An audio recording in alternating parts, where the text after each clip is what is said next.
Bienvenidos a Cruce de Palabras por Telesur. Soy Luis Hernández Navarro y hoy vamos a conversar sobre lo que está sucediendo en Bolivia, el proceso de transformación social que se vive, los próximos comicios, con un gran conocedor de ese país, Hugo Moldis. Hugo ha sido ministro en la administración del presidente Evo Morales, es militante del Movimiento al Socialismo, participó en el Ejército de Liberación Nacional y es autor de varios libros, tanto sobre Bolivia como sobre el Che. Está por aparecer tu libro sobre el Che. Sí, yo espero, estoy haciendo los últimos ajustes. Titula El Che en la era del Pachacuti. Pachacuti, para quienes nos están escuchando, significa el retorno, la revuelta. En términos de la vieja nomenclatura diríamos revolución. De la vieja nomenclatura. Pues, ¿qué están viviendo entonces en Bolivia ahora si no es una revolución, Hugo? Sí.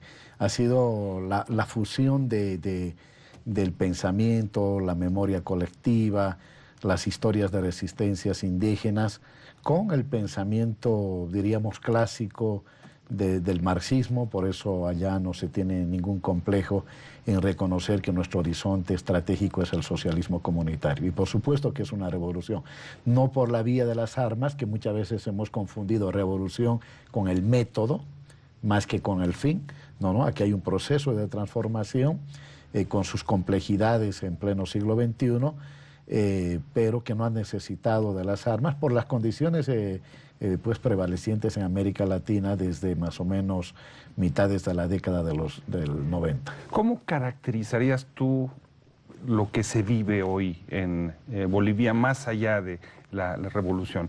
Estamos frente a un gobierno posneoliberal, una democracia popular radical. ¿Cómo lo ubicarías tú? ¿Cómo lo explicarías?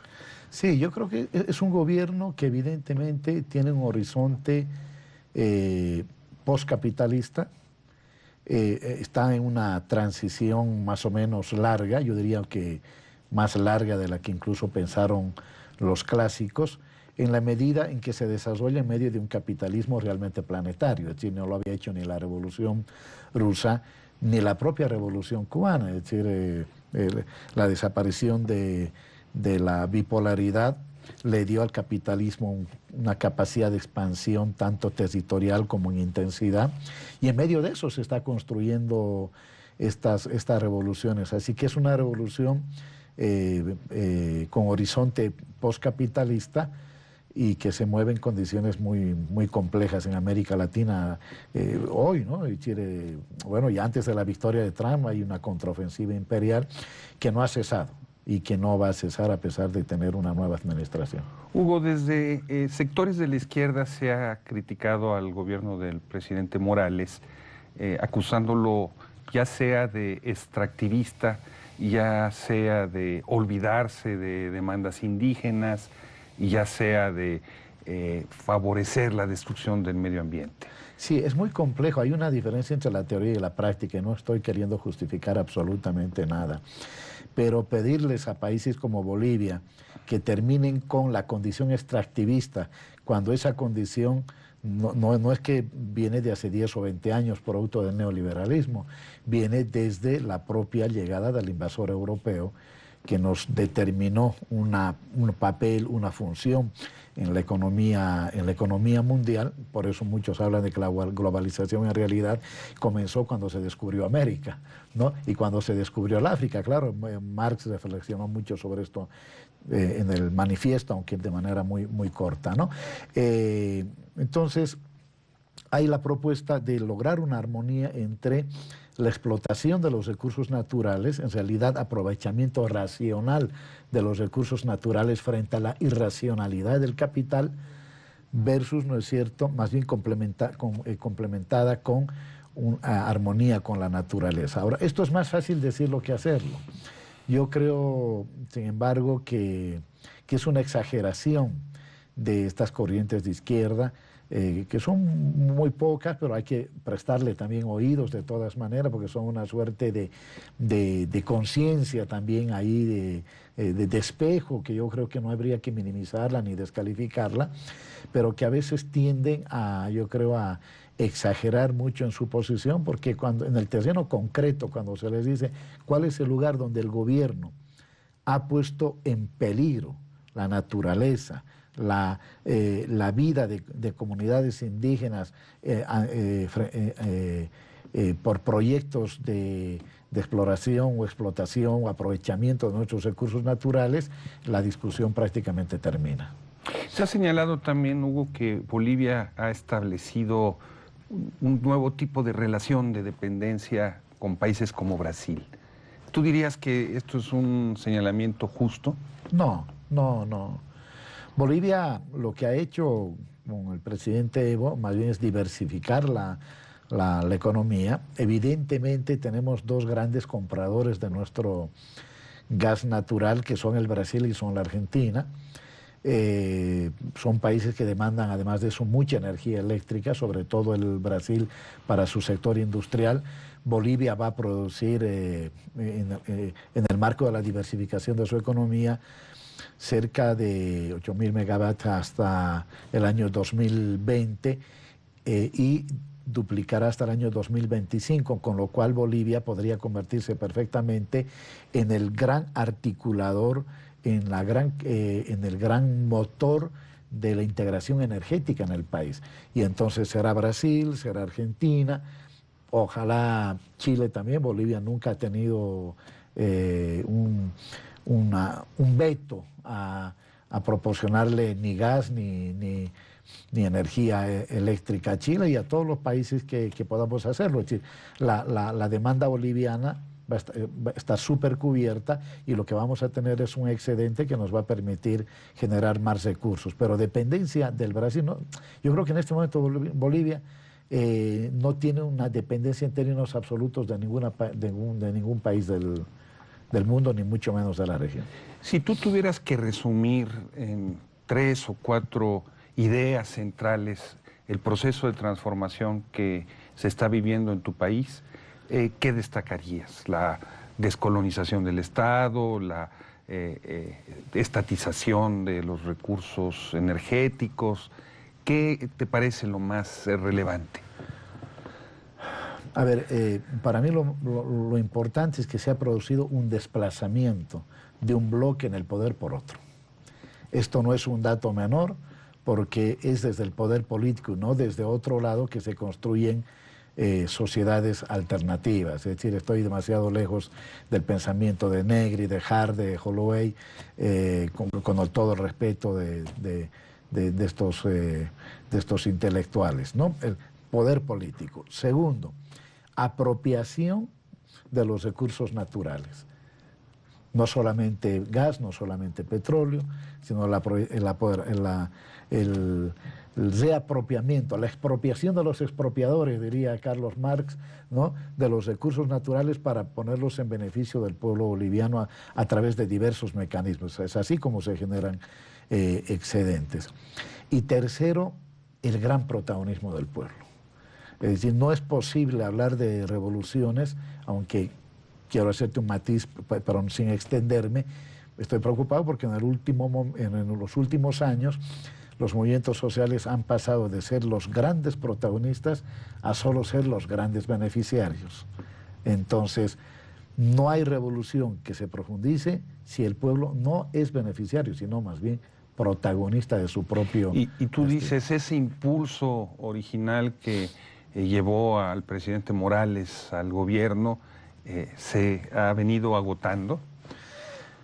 Yo diría que lo que nos muestra la realidad concreta es que las revoluciones ni son caminos rectos, ni se corre todo el tiempo a la misma velocidad.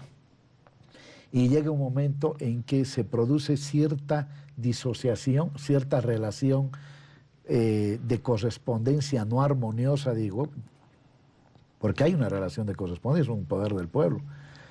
pero de una correspondencia no armoniosa se producen momentos en que el Estado va a una velocidad mayor a la de los movimientos sociales. Y esto ciertamente abre peligros muy grandes, porque ya propio Marx nos reflexionaba cómo los estados nacen de los pueblos, pero a veces se separan de ellos, porque el Estado por naturaleza, no importa cuál sea su carácter, es un Estado que siempre centraliza las decisiones, mientras los pueblos siempre tienden a, más bien, a romper el monopolio de las decisiones, a democratizar. Entonces, el momento en que los movimientos sociales y el pueblo pierden el ritmo con el que estaban caminando o con el que estaban corriendo, están poniendo en peligro su propia revolución. Y creo que eso es un poco la tónica, porque hay que ser autocríticos de una y otra manera, que explica la actual situación de los procesos de cambio en América Latina. Pero la pérdida de ese impulso no tendrá que ver también con un proceso de absorción de los liderazgos populares a la estructura del Estado.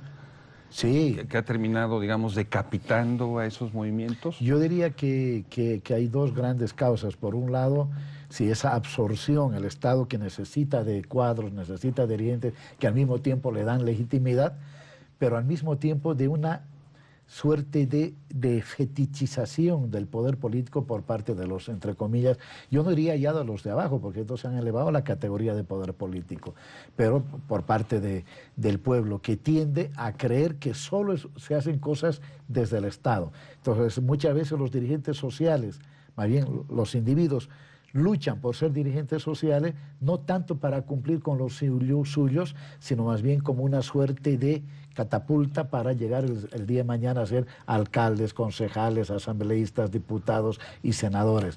Esa es una reflexión que ciertamente todavía no está muy internalizada en los movimientos sociales, pero que ya se empieza a ver. ¿Y se han generado nuevos liderazgos que no tengan como objetivo el ser nombrados como representantes populares? Yo diría muy pocos, muy pocos.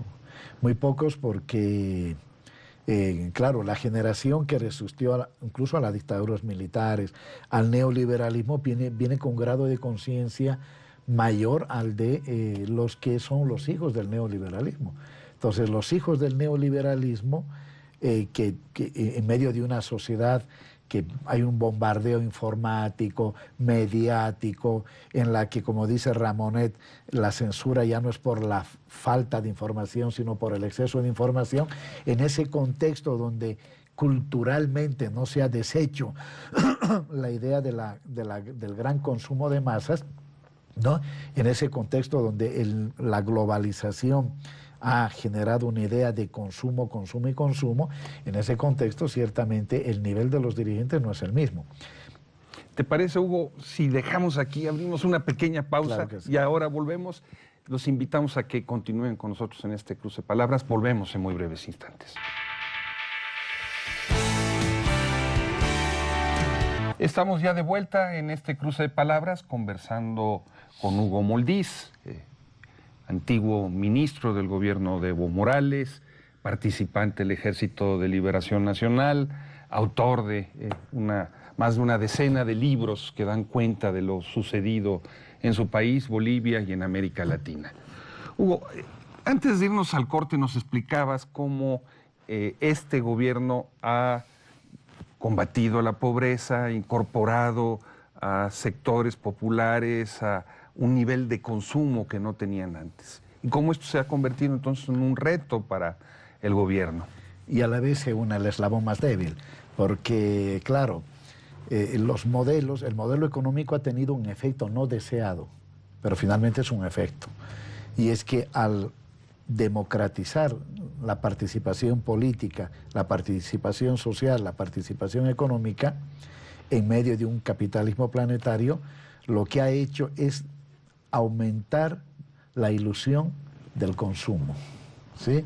Entonces la gente pasa de ser actora de los procesos, de ser actora de la revolución, a ser beneficiaria y a ser, el consumidor, ¿sí? El consumidor en todos los niveles, No nos olvidemos que la fortaleza de la economía boliviana, a pesar de la defenestración que ha tratado de hacer la oposición, en el sentido que solo dependía del precio de las materias primas, ya casi estamos en el tercer, cuarto año donde los precios de las materias primas han caído, ha habido una leve recuperación, pero ya eso no es lo central.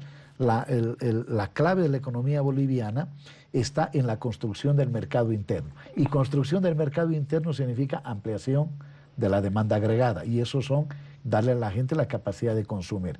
Pues bien, eso que es correcto, humanamente correcto, dirían los que nos están escuchando, a la vez, ¿no es cierto?, genera un efecto político, porque esa gente cree, y a veces el gobierno comete el error de reforzar esta palabra de la clase medianización, de decir hemos sacado a muchos de la pobreza moderada y los hemos convertido en clase media.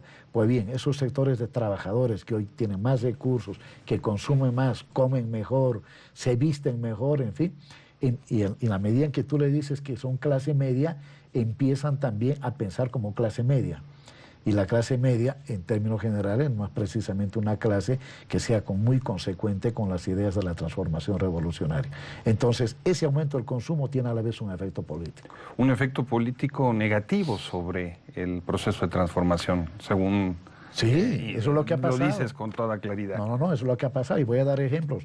En la ciudad del Alto, una de las ciudades, ya yo creo que en poco será la segunda o tercera ciudad más poblada de Bolivia, se ha ganado en el referéndum que se perdió, en el referéndum por la modificación de la Constitución para que Evo vaya candidato el 2019, pero se ha ganado, pero se ha tenido cerca de 700.000 votos menos. Y zonas así en Bolivia, donde los beneficiarios, que son el pueblo mismo, se ha ganado, pero no con la cantidad ni el porcentaje con que se había ganado siempre. Así que esto nos tiene que hacer pensar muchísimo respecto de la relación gestión, aumento de la capacidad de autosatisfacción, más bien de satisfacción material de las masas versus conciencia, como diría el Che. Las revoluciones son un hecho de conciencia, en la medida en que lo malo no es darle a la gente, no estoy diciendo eso, pero cuando solo le das y no hay dispositivos, mecanismos educativos, como principalmente decía el Che, de convertir la sociedad en una gran escuela, entonces no se produce el hecho de conciencia. Y al no producirse el hecho de conciencia, las revoluciones corren peligro. Acabas de hacer referencia a el intento de modificar la Constitución para permitir un nuevo periodo en la presidencia de Evo Morales. ¿Hay un balance de por qué perdió la iniciativa? Sí, yo diría que son varias cosas, ¿no? Por un lado, demasiado prematura la convocatoria del referéndum. Habíamos salido de una elección nacional, entonces la gente no entendía por qué se estaba yendo un referéndum. Y si a eso le agregamos que el poderoso aparato político mediático de la oposición dio la idea de que si ganaba el sí, no iba a haber nunca más elecciones en Bolivia, ¿no? Parecería ingenuo, pero bueno, la gente también se traga ese tipo de pildoritas. Entonces la gente decía, bueno, entonces no va a haber el 2019. Y la gente no decía, están pidiendo permiso para participar el 2019. No, que ya no iba a haber elección. Segundo, que no tuvimos la capacidad yo diría, de responder a un ataque que por primera vez se había registrado en la historia política del país y sobre todo en la historia de estos años de revolución. Antes se cuestionaba el tema político, la democracia, la libertad de expresión, no lo han dejado de hacer. Muy pocos cuestionan el modelo económico porque es altamente exitoso, el país va a crecer por tercera o cuarta vez, hasta fin de año va a ser el que más crezca en la región, pero sí atacaron el lado de la autoridad moral y lo atacaron al presidente, con una historia que después se demostró que era falsa. El famoso caso Zapata. Claro, por los propios autores, por quien lanzó la idea del hijo y luego de que pasó el 21 de febrero, dijo que, bueno, evidentemente él mismo había constatado que el hijo no existía. Pero bueno... Una historia que podríamos resumir en 30 segundos. Sí, que el presidente tuvo una relación en el año 2000, 2007 con una persona con la que había tenido un hijo y que ese hijo había sido aprovechado para generar tráfico de influencias con una empresa china y otras. Finalmente, la investigación demostró que ni existía el hijo ni hubo tráfico de influencias, pero fue un ataque preciso en lo que hoy se llama la guerra de cuarta generación, que es romper el lazo emocional entre el líder y su pueblo. Resuelto este asunto, esclarecido el caso Zapata y las mentiras que se dijeron sobre el presidente Morales, ¿cuál sería el siguiente paso que piensa dar el proceso en Bolivia? Sí, la Constitución no prohíbe que se haga otro referéndum sobre el mismo tema. ¿Sí? Puede ser por iniciativa ciudadana, que implica la recolección de firmas para pedir la reforma de la Constitución. De todas maneras tiene que ir a referéndum. O presentar otro proyecto por parte de la brigada parlamentaria del MAS para volver a la modificación del artículo 168. Y hay otras dos más: la renuncia del presidente 6 meses antes de que concluya su mandato, o la interpretación del derecho preferente, y es que el ser elegido y elegir, ¿no?, es un derecho fundamentalismo más importante que el recorte de ese derecho cuando se establecen periodos de mandato, ¿no? Hay jurisprudencia internacional en todo caso en el tema: Costa Rica, Colombia, Nicaragua, ahora último, ¿no? Estamos hablando, por lo tanto, no solo de gobierno de izquierda, porque muchos se centran en criticarlo a Daniel, sino también una experiencia en Costa Rica y una experiencia en Colombia. Son las 4 vías que ha decidido el Congreso del Movimiento al Socialismo. Como dice Evo, lo difícil va a ser cómo nos habilitamos, lo dijo públicamente, ¿sí? Porque si Evo es candidato, es prácticamente poco probable que él pueda perder una elección. Lo demuestran las elecciones. Por eso ya han tenido un golpe político mediático que hizo perder a Evo el referéndum. Pero cuando ya vienen las encuestas de tendencias electorales, los candidatos que se oponen a Evo no pasan del 12%. Hay una ofensiva conservadora en América Latina que le ha permitido recuperar gobiernos en toda la región y lanzar iniciativas de más largo aliento, como estamos viendo ahora en el caso de Venezuela. ¿Esa iniciativa se vive al interior de Bolivia? Sí, se vive sobre todo a través de la subversión ideológica, ¿no? El papel de las ONGs, el papel de los medios de comunicación. Hoy los medios son capaces de construir la mentira, transformarla en un arma política. El papel de Facebook, ¿no? No es casual que la oficina del señor Cisneros, que es uno de los opositores más grandes al gobierno bolivariano en Venezuela, ¿no?, tenga oficina de esta famosa red social en Ecuador, en Venezuela, y hace poco haya abierto en Bolivia. Eso no es una casualidad. Entonces, por supuesto que se vive. Ahora, claro, las ofensivas tienen éxito en la medida en que encuentran talones de Aquiles, en la medida en que encuentran el eslabón más débil. Y yo reitero, Luis, que el eslabón más débil, porque el imperio está haciendo lo que tiene que hacer. Ese es su trabajo. Ese es su trabajo, ese es su objetivo: recuperar América Latina, recuperar el dominio sobre el continente a manera de contrapesar el crecimiento de la economía china, el papel político de Rusia. Están haciendo lo que tienen que hacer. El gran problema es que nos encuentran en un momento de cierta debilidad, y esa debilidad tiene que ver mucho con esta suerte de falta de disminución, no diría falta, de disminución del protagonismo del pueblo, y el hecho, tú has hablado al principio en tu primera pregunta de la descolonización, el hecho de haber sustituido al otro para hacer lo que el otro hacía, no para dejar de hacer lo que el otro hacía. Entonces, eso es grave. Yo me opongo al capitalismo, y no lo estoy diciendo solo por el gobierno, estoy diciendo sobre todo por los sectores sociales que son la base fundamental del gobierno. Yo peleo por cambiar un gobierno, no para sustituir su patrón de consumo, de producción, de inserción política, etcétera, sino que lo sustituyo muchas veces para ser igual que él. Y creo que ese es el momento en que tenemos que reflexionar seriamente. Una revolución cohesionada, una revolución donde la gente sabe fundamentalmente lo que quiere, es una revolución imbatible. Nos has explicado que una parte del horizonte del proceso de transformación boliviano tiene que ver con las próximas elecciones del 2019. En el terreno de las políticas internas, del rumbo económico, de las relaciones de poder al interior del país, ¿hay idea de profundizar este proceso, de cambiarlo, de mantenerlo? Sí, el horizonte, decía, es el socialismo comunitario, es decir, tener una economía cuyos dos ejes fundamentales sean la economía, la propiedad estatal y la propiedad comunitaria. Se ha avanzado mucho en el tema de la propiedad estatal, que casi es el 50% en la composición del PIB, pero se ha avanzado muy poco en la economía comunitaria. Entonces todavía la lógica del sector privado, que no va a dejar de existir, pero ese sector privado está ocupando todavía un lugar predominante con todos los efectos políticos, ideológicos y sociales que tiene, ¿no?